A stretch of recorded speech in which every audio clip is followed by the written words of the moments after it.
And I am just so pleased because I've known the Secretary for a while, just because of my committee jurisdiction and because I've been a fan for a while, to welcome him into this family, to integrate the work that his excellent department does into the great work that's already been done. And so I'm really personally very proud and very privileged to introduce my friend, our friend, a friend of Maui, the Secretary of Transportation, Pete Buttigieg.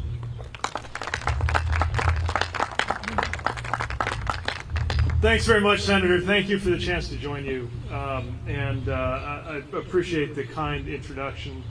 Senator Schatz really has become a friend. He's an extraordinary leader, somebody who has done so much to help shape this bipartisan infrastructure law that even makes it possible for us to have this good news, and is a partner in delivering the kind of change and transportation that we need. And I would be saying that even if he wasn't in charge of the committee that controls all of the money that goes to my department. Just for the record, you have great leadership and a great delegation here. Likewise, Senator Hirono, who has long been encouraging me to come to Hawaii. I was always looking forward to taking that invitation up, but it's really great to be able to do it. She is passionate about many things that we care about at the DOT, from improving the passenger airline experience to making sure that we support, encourage, and recruit more women to get into engineering and transportation careers, and has likewise been a great partner in delivering. And Representative Takuda, you were arriving in the House of Representatives at just the right time. I don't know if it feels that way from the inside, but we are glad that you're joining and have come to Congress and have immediately established yourself as such an effective voice for the people of Hawaii. We had a really excellent briefing and tour this morning, very informative.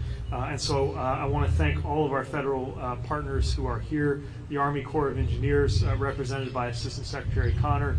You all have a lot to be proud of. The brief from Colonel Curry and the work that all of the members of the Army Corps are doing here really is a credit to that institution. And that's an institution we work with often and in so many ways. Mayor Bisson, thank you for the warm welcome. Thank you for your leadership. We had a terrific discussion with the Lahaina Advisory Committee that the mayor put together, getting a wide range of viewpoints from around the community. I know the job of mayor has only gotten more difficult and more demanding since I had the title of mayor, and I admire it greatly. Although I will say it would have been nice back when I was mayor to have $1 trillion infrastructure bill coming from the President of the United States, so hopefully that at least is a wind at your back. And to Director Sniffen and the whole team at the Hawaii DOT, we know we're keeping you busy. Thank you for everything you're doing to deliver on all of these projects. Where do you get to there? Certainly true. I have never given or been at a press conference where there were whales breaching in the background and chickens roaming the ground, and where I couldn't tell if a couple of people on surfboards were listening to us or just enjoying the day. Like every visitor to Hawaii, every visitor to Maui, every visitor to Lahaina, I am moved by the extraordinary beauty of this place.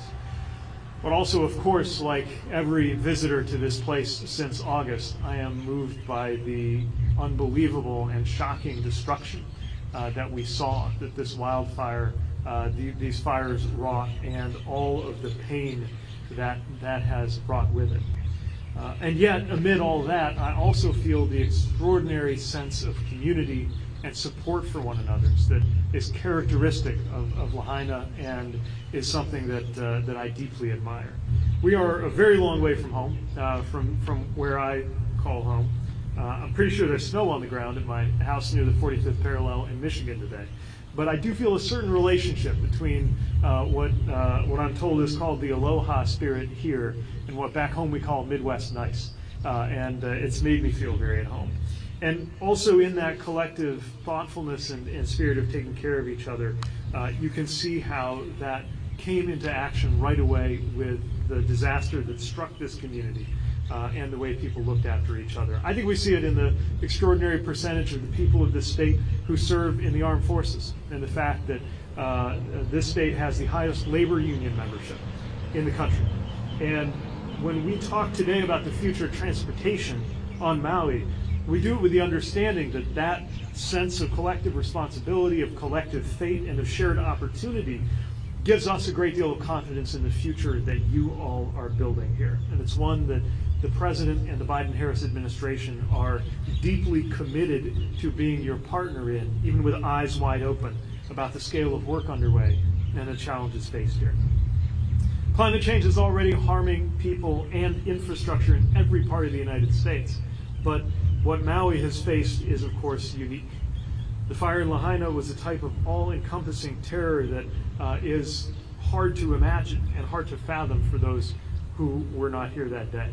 It took 101 lives, displaced thousands, and left a lifelong impact on many more who lost loved ones and were displaced. It was the deadliest wildfire to strike any American community in more than a century. And then, just a few miles away, a very different threat is on display, another one that you see in different forms in different places, but that is shared across different communities, which is water in the wrong places. Honoapi'ilani Highway faces increasing erosion, sea level rise, and swells that overtop the road now dozens of times per year. It can cause hours of traffic delays each time on the only thoroughfare connecting West Maui with the rest of the island. It's more than an inconvenience. It keeps people from getting to work, stops people from reaching the hospital quickly, it keeps vital goods from being moved across the island, and it blocks off the road for emergency responders or evacuations. These challenges are profound, but so are the means to confront them together. I came here because transportation in Maui is unique and vital to life here, so I thought it was important to see it firsthand, and because I wanted to make sure I could offer an update on what the federal government is doing to be a good partner in building that future of transportation on this island. First, for Lahaina, our administration recognizes how much work remains, and I carry the message from President Biden that his whole government will be here with you for as long as it takes. Represented by a fellow cabinet member, Ambassador Tai, being here, by the EPA, the Army Corps, FEMA, and all of our partners who are on the ground. And while much of that work is outside of the transportation space, I do want to report on the work that DOT has been doing alongside those federal, state, and local partners. Our department has assisted on the safe transportation of hazardous materials, addressing the school bus driver shortage, rebuilding the damaged ferry terminal, adding bus stops and routes, technical assistance on building temporary housing for displaced residents on a highway right-of-way, and more steps. And I want to thank our own Federal Highways team and US DOT team for that work. It's just the start of what is needed, but it's a meaningful start.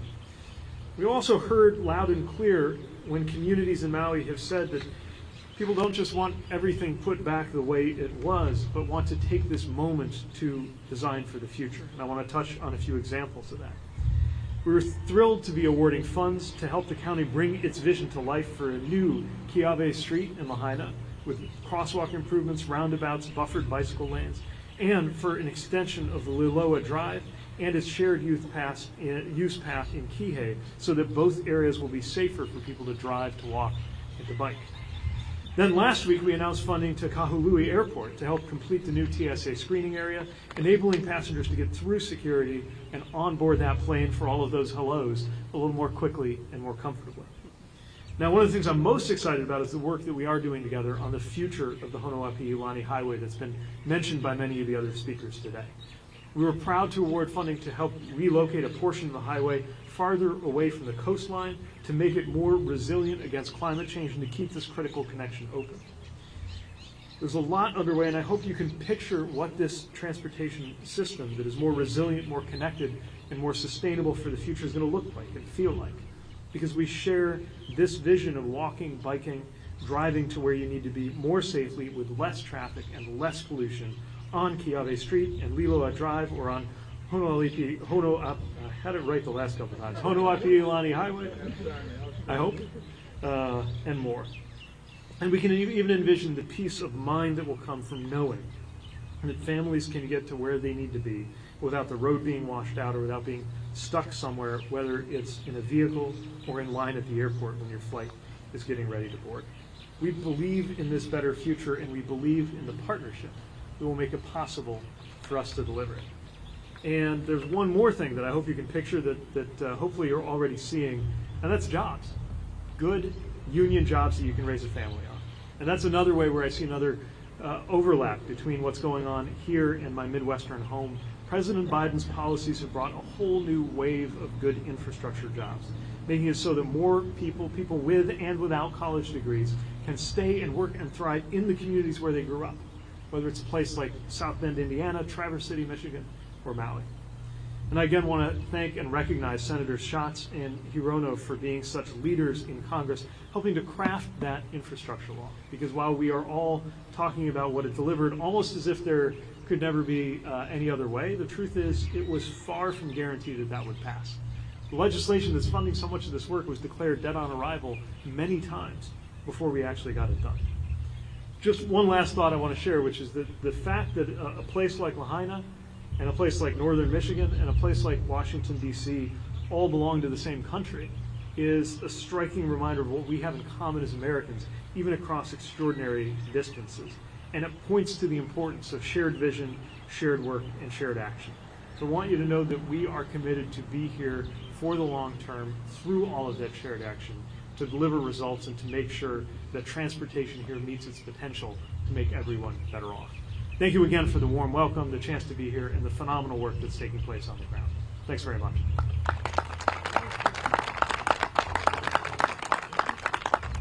I believe we have time for some questions from reporters. My colleague Alexander will quarterback the Q&A. We'll start here with Dan, front row from Hello. Dan the Costa.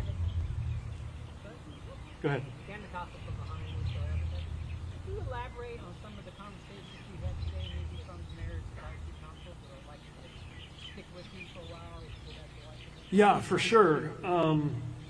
You know, what I found and what reminds me of what I appreciate about mayors is a commitment to balance the urgency of getting things done and making swift decisions with the importance of taking time to gather input from people whose voices need to be heard.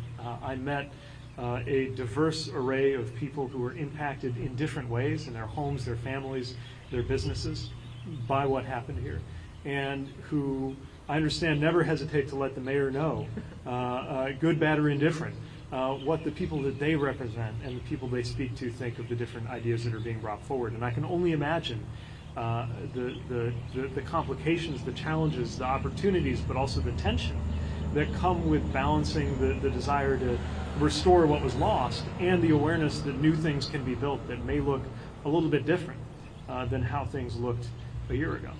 What I heard were heartbreaking stories about how many family members had been lost, what it is like to be in the temporary housing that has been arranged, but also a sense of optimism about the future. And I'm especially moved to know the work that's going on at the school and the urgency that was placed on making sure that those students and their teachers could get back to work.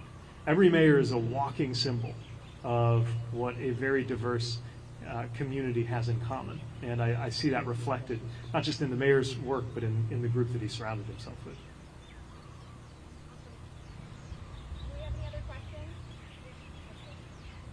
Aloha, Secretary Matt, Supreme Court News. Just curious, when the rebuilding of Lahaina begins, did you notice any sort of need for more major roadways to go in and out? We saw the emergency, how cars were just packed trying to get out, people were not able to make it out. Yeah. How important is it to take that into consideration when it comes time for the rebuilding process? Yeah, one consistent theme I heard both from your delegation and from community members was how important transportation is, of course, for daily life, but also for those evacuation scenarios. And while we certainly hope nothing remotely like the wildfire will strike this community again, it's not the only kind of scenario which requires people being able to have swift and sometimes sudden access to being able to get in and out. Part of that, of course, is the importance of the Honoapi'ilani Highway itself. But we also saw other roads here that are federally managed or state managed, but federal roads. And it's one of the reasons why, as part of the infrastructure plan, we have a whole new source of funds called Protect, which is specific. It's the first time we've ever had funds that are specifically about resilience. And there are many different forms that can take, even seismic resilience.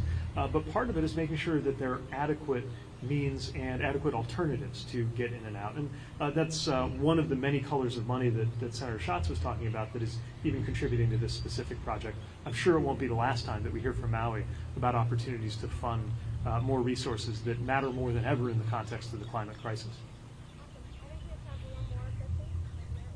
Great. Hi.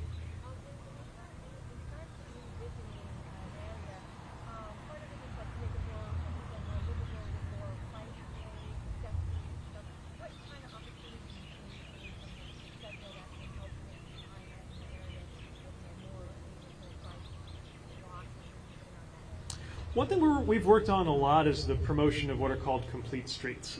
The idea of making sure that a streetscape is one that serves not only vehicles, but pedestrians, bicycles, wheelchairs. I would add small business, because the configuration and the flow of the street can really make or break the businesses that live along it.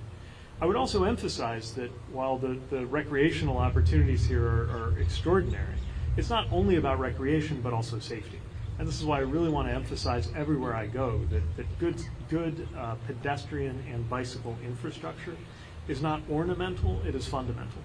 Because it is an important part of how we can reverse the crisis of rising roadway deaths in this country.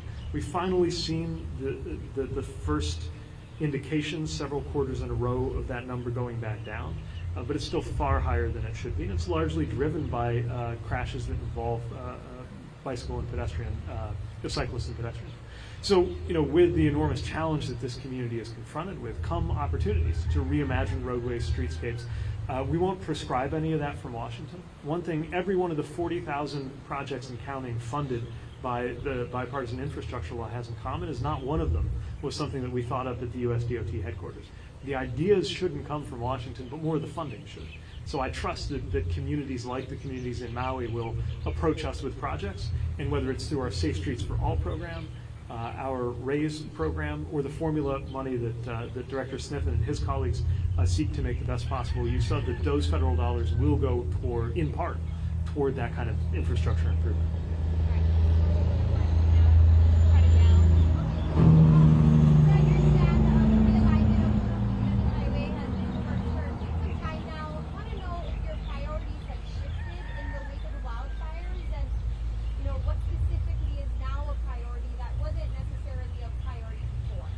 Well, certainly, the existing structure of the environmental impact statement, which is a very complex, thoroughgoing process, is designed to capture all kinds of input and ideas. That structure hasn't changed, but it's certainly been given new urgency by the knowledge of what happened here and how that may shape people's vision for everything from the importance of evacuation routes to maybe an updated vision on the future of the community.